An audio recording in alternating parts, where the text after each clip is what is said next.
Hey everyone, Christian here, and I want to discuss a topic a question I get asked a lot on the live stream and in comments, and that is what makes a palm rare. So before I get into it, that topic, you can see I'm in a new house.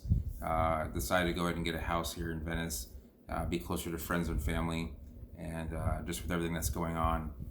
So you'll see a lot more videos of me in the Sarasota County area. I'm much more familiar with this area. I mean, I'm familiar with most of Florida, but this is like, the area I know every inch of. So be prepared for more videos in this area and hopefully some live streams. So we'll get into the topic. What makes a palm rare? So that is not a question that can be answered in just one sentence. I could say, oh, Sabonaria magnifica is rare, but is it really rare? Like, what makes it rare? And so let's start off with like palms that are common, such as like sable palmetto and Washingtonia robusta. So these palms produce a lot of seed. Washingtonia grows very fast. Palmetto grows slowly. However, they germinate at like almost 100% rate, and they will grow in pretty much any environment as long as their roots aren't being disturbed. Even Washingtonia doesn't even care. They'll grow in the cracks of pavement, and as long as they're given some sort of water source at some point. They grow in Arizona in the cracks and pavement, and there's such a little water there that you can see why it's not an uncommon plant. So if you get into a palm, there are palms that are rare in habitat but common in cultivation, such as the bottle palm, Hyphorbe lagenicalis. It's heavily endangered in habitat in the Indian Ocean. It only grows along some shorelines along the coast there. There's maybe the number of ones in habitat are in the dozens, but there are millions of them in cultivation. There's hundreds of thousands of them, if not millions, even in Florida alone. So the reason that it is so prolific in cultivation is that it's an easy to grow palm. Just needs a lot of sun, and well draining soil. And it germinates pretty easily, and seed is easy to get a hold of. Once it came from habitat to cultivation, those cultivated plants that are seeding, then it kind of blows up. So that's the sort of thing where you're sort of waiting for a palm to go from only seeding in habitat to seeding in cultivation, and then it becomes much more easily available. So if I wanted to go, say, get Beccario Phoenix alfredii, which was once only available in Madagascar through a vendor there, hoping for it to clear customs and waiting all that wait time, hoping it's the right palm, making sure the seed is viable, and now with its availability in the U.S. or it just becomes more widely available from collections in habitat, and there's an easier method for doing business. The seed becomes much more available. That palm used to be quite rare. It used to be known as Beccario Phoenix species new or Beccario Phoenix species Highland Plateau or High Plateau. I remember getting some in 2006. I wish I still had them, but hindsight is 2020. So really, what it comes, I mentioned all those aspects of a common palm. The aspects of an uncommon palm are going to be it's a slow growing palm, such as Pseudophoenix ekmanii. However, Pseudophoenix ekmanii is going to be not considered too rare because when it does mature, it actually produces quite a bit of seed, and they are all viable. However, if it takes 100 years to start putting out flowers and therefore seed, then it's quite difficult for it to. Now, that is a very slow version of, like, say, the bottle palm, where you have palms in cultivation. They're not seeding yet. I don't know of a single ekmanii that is seeding outside of cultivation. I'm sorry, outside of habitat. But the seed is readily available when it is in season. And if I can get the seed by the hundreds or even the thousands, or even the hundreds, then I don't consider it that rare of a palm. It's just hard to grow. So the hard to grow aspect is one part. Ekmanii is not easy, especially when it's younger. It is very susceptible to fungal rot. Just with its growth rate, trying to grow out of a fungal issue is very difficult. So you have to give it special soil, usually like it just rocks. So the other palms that kind of fit in there are sort of, and these aren't too common, but like Kenti, like some of the New Caledonian palms, the common ones. Now, common New Caledonian palms are like relatively uncommon, but they're not rare in the sense that you can get them if you want them. So Keniopsis oliviformis, Chambronia macrocarpa. These palms produce seed irregularly, but when they do, the seed is good. It's not hard to get a hold of. They're seeding in cultivation, so you don't have to go to New Caledonia to get the seed like they did maybe 100 years ago. But it's not producing like huge quantities of seed in so many areas that you can just pick it up wherever you want. So now we'll get into the rare palms, and there's kind of like there's a couple reasons why palms are like much more rare than say the common ones.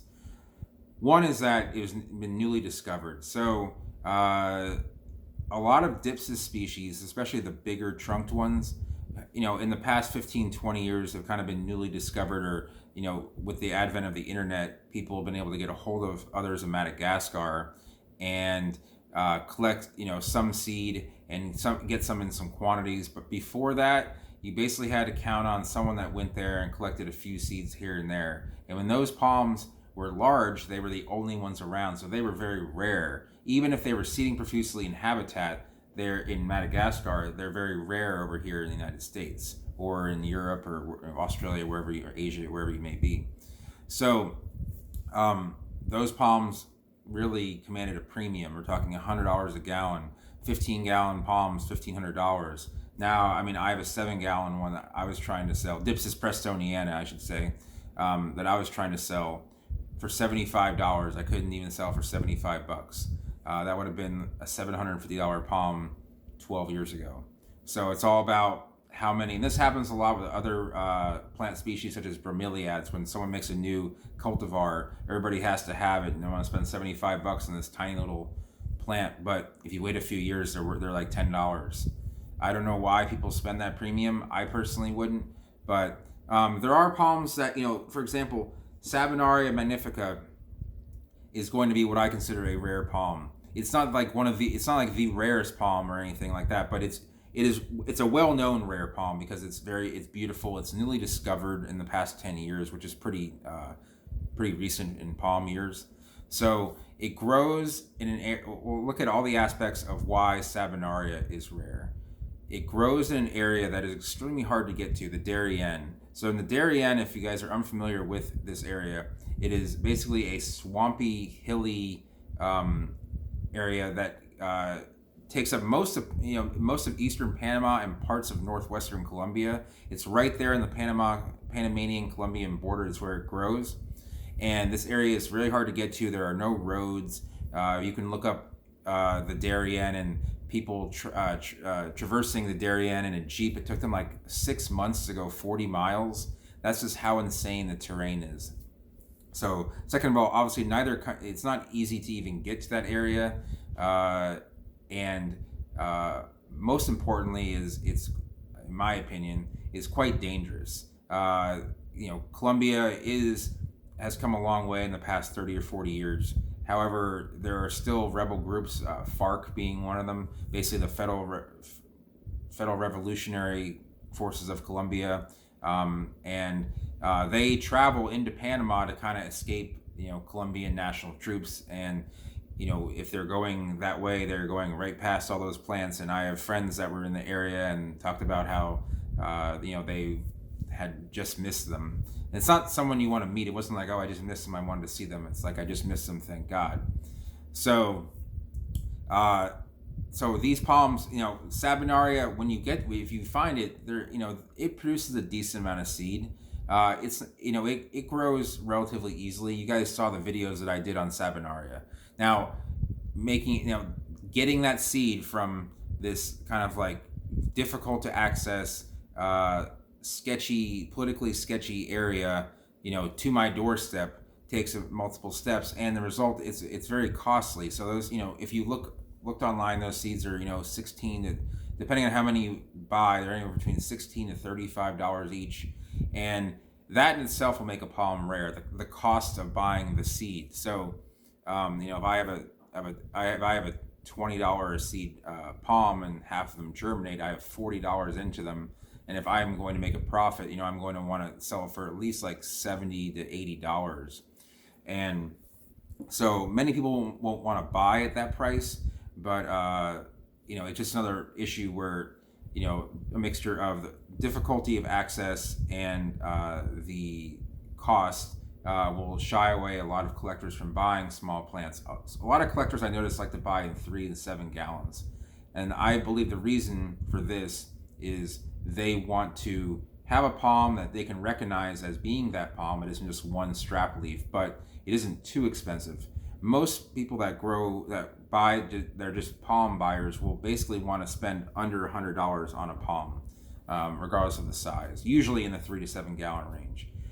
So buying a one leaf, like I sold my Sabinarias at a one leaf size for $100, and it was based on my germination rate and my loss of seed. But at that price, a lot of people, if you go above that, a lot of people aren't going to want to buy at least palms. There are other plants that people will buy, such as cycads or weird anthuriums. It's like a new fad that I haven't gotten into because I just don't find it that interesting personally. I hate to say that because I do like all plants. I just variegated anthurium. So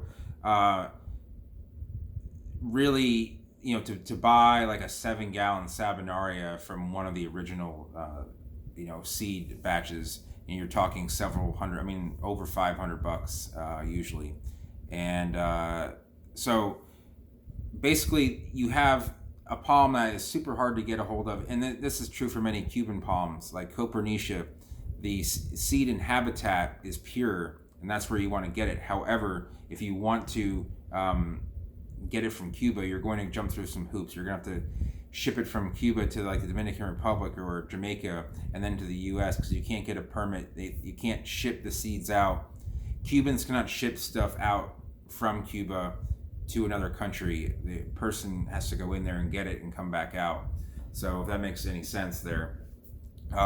So as a result, a lot of people will sell Copernicia seed from Florida and other areas, and a lot of times the seed is going to be, 95% of the time it's going to be hybridized. So if I'm going to acquire seed from Cuban palm seed outside of Cuba, I have to ask like 24 questions to make sure that this palm is like the only one in the genus, and pictures of it, because a lot of time I noticed that outside of Florida the IDs of Copernicias are highly skewed, and be careful of any Copernicia IDs because I feel like there's a certain learning curve when it comes to Copernicias. And anyway, I'm getting off track.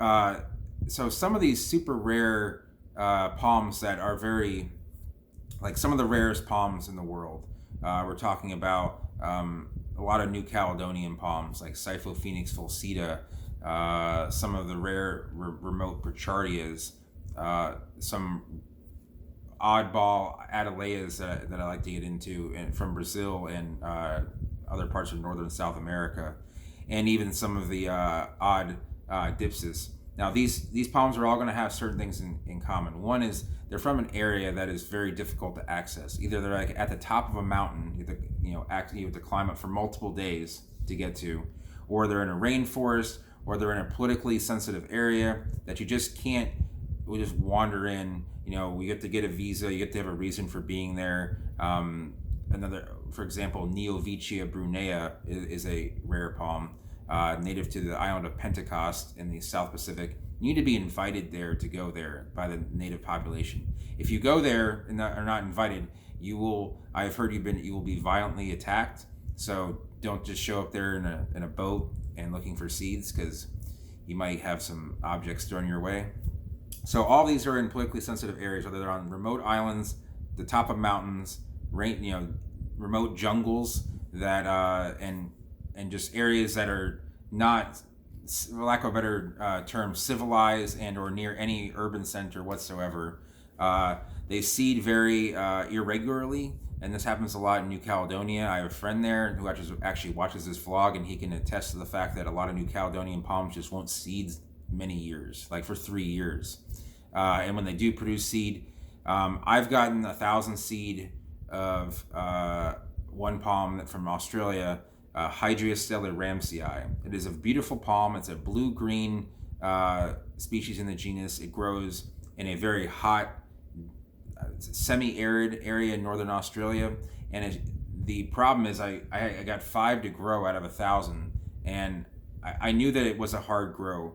It requires like 110-degree heat and a lot of water, but perfect drainage.